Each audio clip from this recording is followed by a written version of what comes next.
zat een koe in de kantine. De kantine, Zoiets had ik nog nooit gezien. nooit gezien.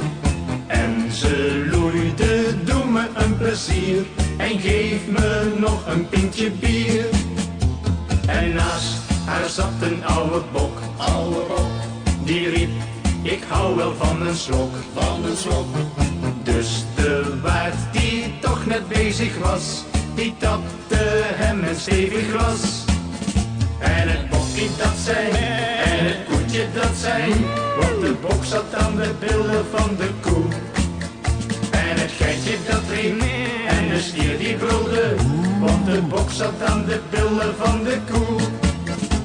De koe, haar man en kwaaie stier, Kwaaie stier, kwam binnen en riep, wat is dat hier? is dat hier? En de bok, zijn vrouw een leuke geit, dronk 7 pinten leeg van nijd. Toen riep dat geitje tot de stier, Tot de stier, zeg luister nou eens even hier. even hier. Jouw vrouw laat zich kussen door mijn man, daar kunnen wij toch zeker ook wat van. En het bokkie dat zei, en het koetje dat zei, want de bok zat aan de billen van de koe. En het geitje dat riep, en de stier die brulde, want de bok zat aan de billen van de koe. En ja, u dacht het zeker wel, Zeker wel, op het toppunt van dat overspel. overspel. Had de stier het geitje op zijn schoot, wel de bok het koetje in zijn armen sloot. Dat hele vreemde beestenspul, Beestenspul, dat was natuurlijk flauwekul. flauwekul.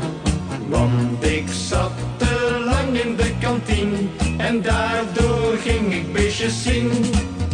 En het bokkie dat zei, en het koetje dat zei, want de bok zat aan de billen van de koe. En het geitje dat riep, en de stier die brulde, want de bok zat aan de billen van de koe. En het bokkie dat zei, en het koetje dat zei, want de bok zat aan de billen van de koe.